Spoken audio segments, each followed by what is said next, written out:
अगर मैं आपसे कहूं कि पृथ्वी की आकाशगंगा में गति केवल सूर्य की सरल परिक्रमा तक सीमित नहीं है, तो जरा सोचिए, इस यात्रा को केवल हमारे सौरमंडल के गुरुत्वाकर्षण का प्रभाव ही नहीं, बल्कि आकाशगंगा के भीतर के गतिशील प्रक्रियाएं भी नियंत्रित करती हैं। आकाशगंगा में हमारे विश्व की यह अतिरिक्त यात्रा हमारे जीवन पर प्रभाव डाल सकती है। इससे कहीं ज्यादा बड़ा हो सकता है जितना हमने पहले समझा था। यहाँ तक कि जीवन का आगमन भी इस तरीके से जुड़ा हो सकता है। पृथ्वी की कक्षा में छोटे बदलावों के साथ हमारे जलवायु को आश्चर्यजनक तरीके से निर्धारित करते हैं। एक ब्रह्मांडीय नृत्य स्थल की कल्पना करें, जहाँ ग्रह और तारकीय वस्तुएं एक सामंजस्यपूर्ण और गतिशील समन्वय में एक शाश्वत नृत्य करती हैं। इस ब्रह्मांडीय चमत्कार में सभी वस्तुएं एक दूसरे के साथ परस्पर क्रिया करती हैं।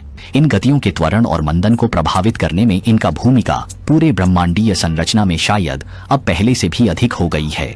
साहसी वैज्ञानिक अब इस जटिल खेल को समझना शुरू कर रहे हैं और ब्रह्मांडीय शक्तियों का हमारे ग्रह पर अद्भुत प्रभाव। हमारे ग्रह पृथ्वी से शुरू होकर यह न केवल अपनी धुरी पर घूमती है, जिससे दिन और रात का परिवर्तन होता है, बल्कि यह अंडाकार कक्षा में सूरज के चारों ओर भी घूमती है। यह गति चारों ऋतुओं के परिवर्तन से जुड़ी हुई है। दक्षिण पूर्वी एशिया में वसंत ऋतु में पृथ्वी सूर्य के सबसे नजदीक होती है और गर्मी में यह सूर्य से सबसे दूर होती है। पहले लोग मानते थे कि सूर्य स्थिर है, लेकिन अब हम जानते हैं कि यह बिल्कुल सही नहीं है। वास्तव में सूर्य स्थिर दिखाई देता है, लेकिन वास्तव में यह आकाशगंगा के केंद्र के चारों ओर घूम रहा है और आकाशगंगा में एक जटिल पथ के साथ आगे बढ़ रहा है। इस गति को आकाशगंगा के गुरुत्वाकर्षण से प्रेरित किया जाता है। इसी गुरुत्वाकर्षण के कारण हमारा पूरा सौरमंडल एक ब्रह्मांडीय सर्पिल रास्ते पर चलता है। इस यात्रा में सूर्य अपने चारों ओर के सभी ग्रहों को साथ ले जाता है। सब कुछ इतनी पूर्ण समन्वय और गुरुत्वाकर्षण के प्रभाव से होता है, जिससे हम शायद ही सौरमंडल के इस गैलेक्सी के नृत्य को नोटिस कर पाते हैं। आपको ब्रह्मांड में पृथ्वी की गति के बारे में एक धारणा देने के लिए, पृथ्वी भूमध्य रेखा पर हर घंटे 1670 किलोमीटर की गति से घूमती है और यह हर घंटे 1,07,000 किलोमीटर की गति से सूर्य की परिक्रमा करती है। हमारा सौरमंडल आकाशगंगा में हर घंटे 8,28,000 किलोमीटर की गति से चल रहा है। जब हम रात के आकाश की ओर देखते हैं तो सूर्य बहुत शांत दिखाई देता है, लेकिन वास्तव में यह भी हमारे ग्रह की तरह आकाशगंगा में अद्भुत गति से चल रहा है। हमें इसका बिल्कुल भी एहसास नहीं होता। हमारा सूर्य आकाशगंगा के केंद्र से लगभग 26,000 प्रकाश वर्ष की दूरी पर है। हालांकि यह आकाशगंगा के केंद्र के चारों ओर घूमने में लगभग 2 अरब 25 करोड़ वर्ष लगते हैं, जिसे वैज्ञानिक एक गैलेक्सीय वर्ष कहते हैं। आकाशगंगा स्वयं एक और बड़े नृत्य का हिस्सा है। यह सितारों और तारकीय प्रणालियों के साथ एक विशाल सपाट डिस्क में घूमती है। यह घूमना समरूप नहीं होता। आकाशगंगा के केंद्र में स्थित तारे किनारों के मुकाबले तेजी से चलते हैं। आप इसकी कल्पना कर सकते हैं। हमारा इंटरस्टेलर भी ब्रह्मांड में गतिशील संरचना के रूप में ब्रह्मांडीय माइक्रोवेव पृष्ठभूमि के सापेक्ष प्रति घंटे लगभग 21 लाख किलोमीटर और प्रति सेकंड लगभग 580 किलोमीटर की गति से चल रहा है। इसलिए हमारा सूर्य एक अंतरिक्ष यान की तरह अपनी ग्रहों के साथ मंदाकिनी में शालीनता से घूमता है और मंदाकिनी स्वयं ब्रह्मांड में घूम रही है। यह गति की नई दृष्टिकोण है। यह सरल विचार की ग्रह केवल एक कक्षा में चलते हैं के विपरीत है। आइंस्टीन के समय में शोधकर्ता मानते थे कि ब्रह्मांड में सभी वस्तुएं किसी न किसी तरह से अंतरिक्ष में स्थिर रहती हैं। हालांकि खगोलविदों द्वारा खोजे गए अद्भुत गतियों की बढ़ती संख्या के माध्यम से हमने समझा है कि ब्रह्मांड में बिल्कुल भी कुछ स्थिर नहीं है। यह एक निरंतर गतिशील ब्रह्मांड है, जो गतिशील प्रक्रियाओं और सुंदर पैटर्न से भरी हुई है। वैसे एक बात बता दूं, हर एक गति के हर एक कोने में अविश्वसनीय वैज्ञानिक सटीकता और जटिलता की प्रक्रिया होती है। हमारा ब्रह्मांड भी उतना ही रंगीन और अद्भुत है। इस बात का एहसास होना कि हम इस अद्भुत ब्रह्मांड का हिस्सा हैं, हमें खुशी और विनम्रता का एहसास कराता है और हमें सच्ची प्रेरणा देता है। असल में यह गति सर्पिल रूप की है। इसे कल्पना कीजिए, अब जब हम ब्रह्मांड के डांस फ्लोर पर घूम रहे हैं, सूर्य और पृथ्वी के भव्य नृत्य का अवलोकन कर रहे हैं, आकाशगंगा हमें उन प्रारंभिक धारणाओं में वास्तविक गति के सर्पिल तंत्र की गहराई से समझने देती है। यह हमारे ब्रह्मांड पर नया दृष्टिकोण, पारंपरिक मॉडल का विस्तार करता है, जिसमें ग्रह एक प्रतीत होने वाले स्थिर सूर्य के चारों ओर लगभग गोलाकार रूप से घूमते हैं। हमारे लिए सर्पिल दृष्टिकोण की परिचितता क्रूनियस और केपलर के समय से चली आ रही है। वे मानते थे कि सूर्य स्थिर है, लेकिन हम गतिमान ब्रह्मांड में यात्रा कर रहे हैं। स्पाइरल मॉडल ने एक आकर्षक विस्तार लाया है और साथ ही हमें ब्रह्मांड के नए आयामों को उजागर किया है। हम अंततः खोज सकते हैं कि आकाशगंगाओं के समूह की नृत्य भी कुछ नियमों का पालन करता है। सर्पिल कक्षाएं न केवल वैज्ञानिक रूप से आकर्षक होती हैं, बल्कि उनमें गहरी सौंदर्यात्मक सुंदरता भी होती है। वे कुछ बहुत विशेष कार्य भी कर सकती हैं। इस ब्रह्मांड में कुछ भी आकस्मिक नहीं है। सब कुछ पूर्व निर्धारित और हर विवरण में पूरी तरह से समन्वित है, जिससे पूरे गति के दौरान अंतरिक्ष में सर्पिल निशान छोड़ जाते हैं। सूर्य और आकाशगंगा द्वारा अपनी यात्रा में छोड़े गए निशान भी इस सटीकता और जटिलता का उदाहरण है और हम इंटरस्टेलर माध्यम में गति की बहुत कम जानकारी रखते हैं। अंतरिक्ष में सापेक्ष गति की हमारी समझ और भी सीमित है। लेकिन दृष्टिकोण के परिवर्तन ने सब कुछ बदल दिया है।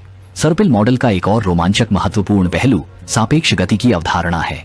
हमने देखा है कि पारंपरिक दृष्टिकोण में सूर्य स्थिर दिखाई देता है और ग्रह उसके चारों ओर घूमते हैं। हालांकि सर्पिल मॉडल में सूर्य और ग्रह दोनों अंतरिक्ष में गति कर रहे हैं और यह गति हमेशा अन्य सितारों और गैलेक्सी संरचनाओं के सापेक्ष होती है। इसलिए सूर्य और ग्रह दोनों अंतरिक्ष में गति कर रहे हैं और यह गति हमेशा अन्य सितारों और गैलेक्सी संरचनाओं के सापेक्ष होती है। गैलेक्सी में हर वस्तु के बीच और पूरे ब्रह्मांड के अंदर पारस्परिक निर्भरता और संयुक्त बलों के आपसी संबंध मौजूद हैं।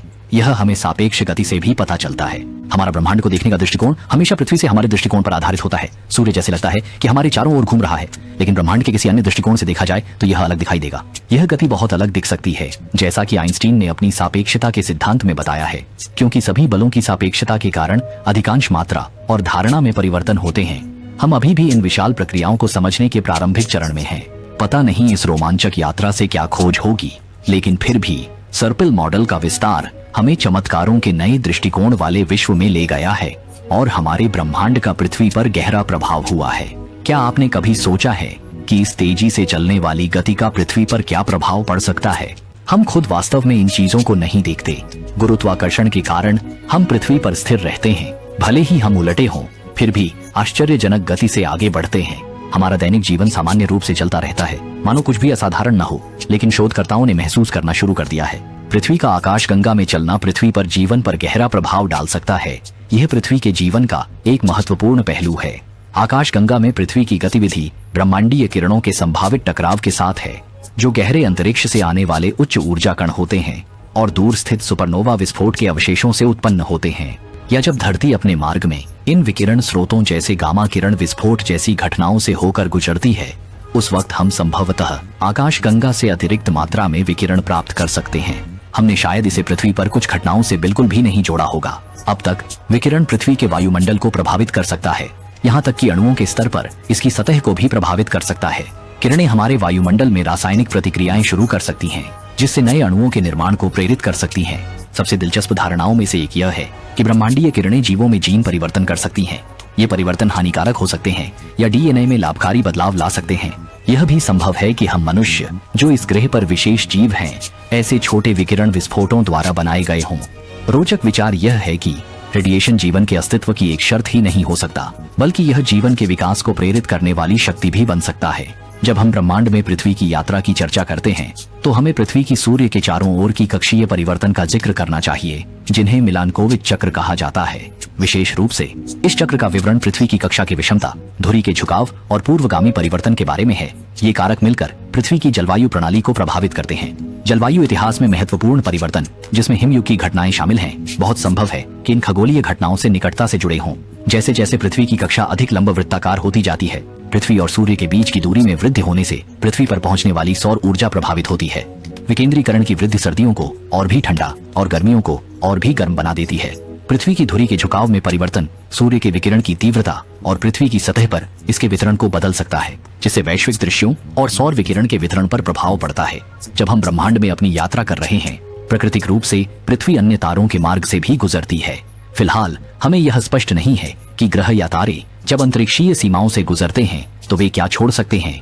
जैसे हम राजमार्ग पर गाड़ी चलाते समय या आकाश में विमान उड़ाते समय अपनी पगडंडी छोड़ते हैं, ब्रह्मांड के पार यात्रा करते समय सूर्य निस्संदेह अपने मार्ग पर कुछ प्लाज्मा खो देगा और अपनी यात्रा के दौरान आसपास के तारकीय माध्यम को बदल देगा। इस प्रक्रिया के दौरान यह किसी न किसी रूप में गैसीय निशान छोड़ सकता है। वैज्ञानिक अब इन नए पहलुओं की खोज कर रहे हैं। लंबे समय तक अज्ञात रही पारस्परिक क्रियाएं और दूरस्थ तारों और उनके ग्रहों के साथ हमारा संपर्क, क्या यह संभावना हो सकती है कि ये ब्रह्मांड में जीवन के बीज फैला सकें?